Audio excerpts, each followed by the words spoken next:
hemos venido trabajando la relación entre los conceptos de tiempo y espacio. Retomemos pues que el tiempo es una categoría humana, una invención humana, y tal vez, como decía Kant y Hegel, es una representación intelectual.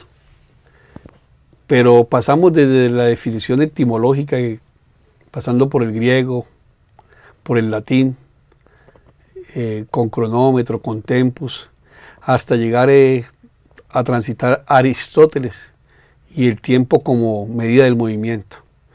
Ese tiempo como medida del movimiento y desde la visión del alma como una subjetividad de cada persona, nos va a llevar hacia la Edad Media después de, con Kant y Hegel, a Newton, donde el tiempo era un estado absoluto. Pero es Einstein quien va a poner en cuestionamiento, y todos los físicos contemporáneos de Einstein, quien va a poner en cuestionamiento los conceptos del tiempo absoluto, y lo va a enmarcar dentro de una relación entre el espacio y el tiempo. Va a haber un marco de relatividad donde esa unidad de espacio-tiempo se hace indivisible.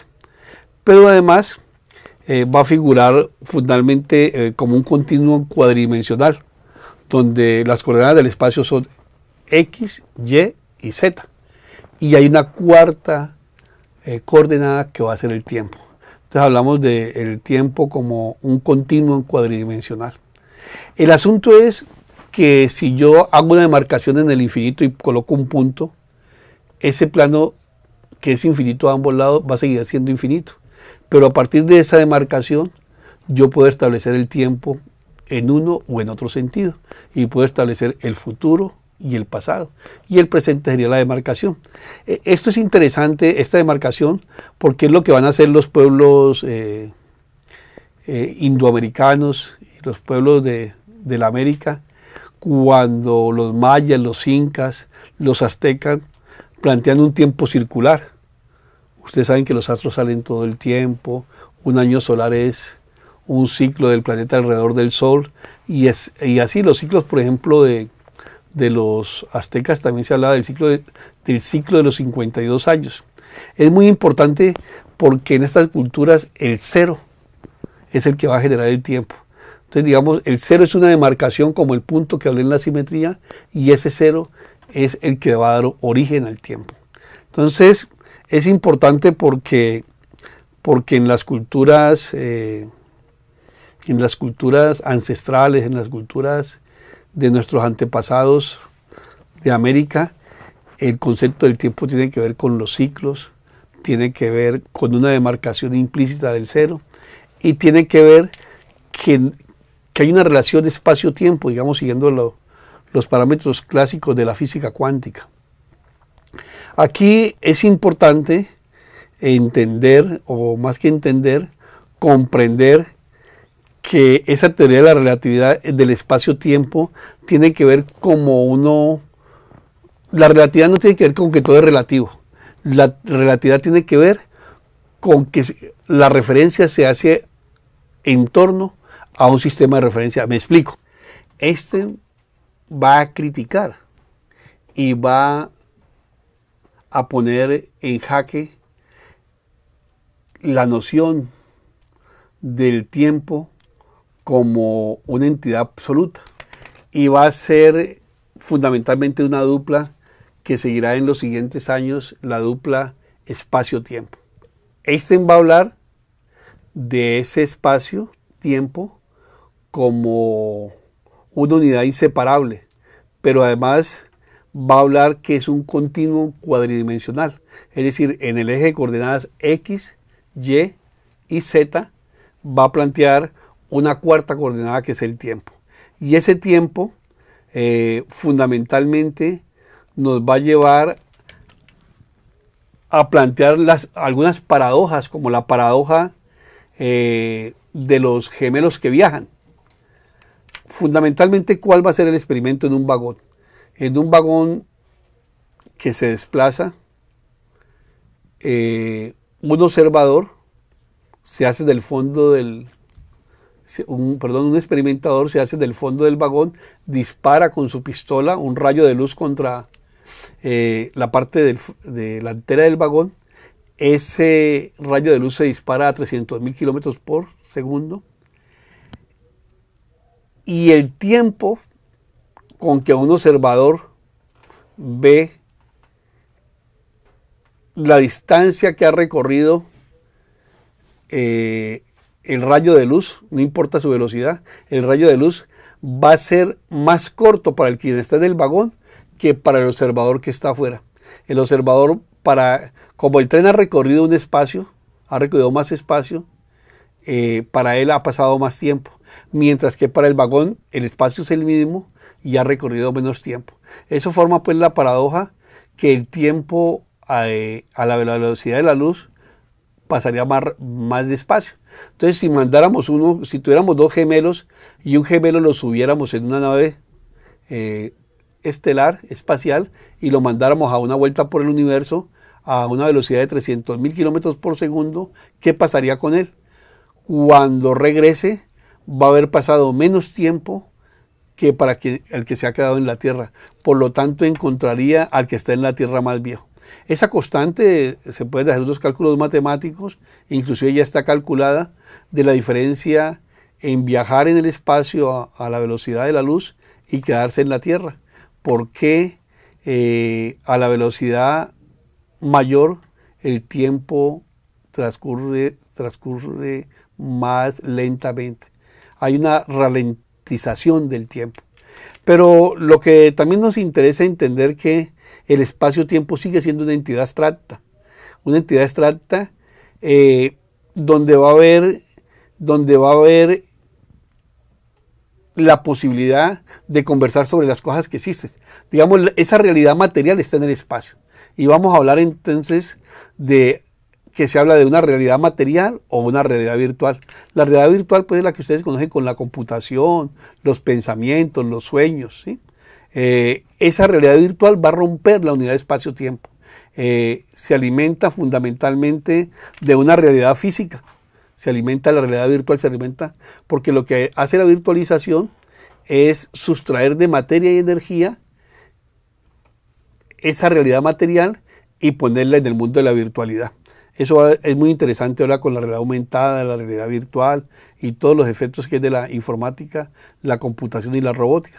Pero hay una realidad que algunos llamaban material o física, que es como si fuera la realidad, y le voy a poner comillas. Y esa realidad material tiene tres niveles, lo que llamaba Kant de la cosa en sí y la cosa para sí. Cuando yo veo este lapicero, esta es la cosa en sí para Kant. Y la cosa para sí es la representación de este lapicero en la mente. Marx va a venir, y primero Hegel y luego Marx van a venir y van a comenzar a hablar de tres cosas. De el concreto real, o sea, lo que de alguna manera Kant llamaba la cosa en sí, o sea, el objeto. Un concreto pensado, que es la representación en el pensamiento de este concreto real. Pero va a haber finalmente un tercero que va a ser el concreto, ¿sí? Que es la representación por la vía del pensamiento de este concreto real que ha hecho un tránsito a un concreto pensado. Y Marx va a decir que el concreto es concreto porque es síntesis de múltiples determinaciones y por lo tanto unidad de la diversidad. Por ejemplo, ¿qué va a pasar con este lapicero? Si yo tengo muchos lapiceros, cuando yo llego al concepto de lapicero y pido un lapicero, todo el mundo me trae un lapicero sin dudarlo. Pero ¿qué va a hacer este lapicero? Va a ser la síntesis de múltiples determinaciones. Cuando yo tengo el concepto de concreto de lapicero, yo tengo la síntesis de múltiples determinaciones y por lo tanto unidad de la diversidad. Entonces, ¿por qué es unidad de diversidad? Porque este lapicero va, entre comillas, a representar todos los posibles lapiceros. Pero no es el lapicero físico ni el lapicero pensado que yo tengo, es el concreto del lapicero, que me va a ubicar esas dos categorías, la del concreto pensado y la del concreto real. ese es el avance que Marx hace pues al asunto. Entonces, lo que vamos a hablar es que esa realidad física hay que entender estos tres niveles del concreto pensado, el concreto real y el concreto concreto. Mientras que en la realidad virtual hay fundamentalmente una interacción interpersonal, ¿sí? Creo que las grandes discusiones que se vienen en el futuro son las relaciones entre la virtualidad y la realidad. Y voy a llamar realidad la realidad física. Por eso estamos hablando que el tránsito de la humanidad fue virtualizar la realidad física. Y ahora estamos haciendo el tránsito a hacer una realización de la virtualización. Estamos como si nos estuviéramos de alguna manera devolviendo. Eso es lo que va a conocer como la teoría del descenso. El proceso de realización de la virtualización. Es como si, yo lo pongo en un ejemplo muy sencillo, como si nuestros sueños fueran posibles realizarlos. Entonces, los sueños son virtuales y la realización de esos sueños es la materialización. Por lo tanto, estoy haciendo una realización de la virtualización. Pero fundamentalmente creo que es muy importante entender el concepto de simetría de forma, estructura y patrón.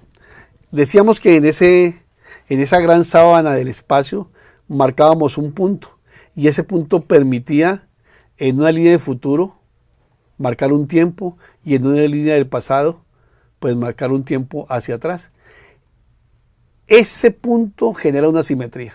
Entonces, en la visión clásica se dice que la materia es energía densa, ¿sí?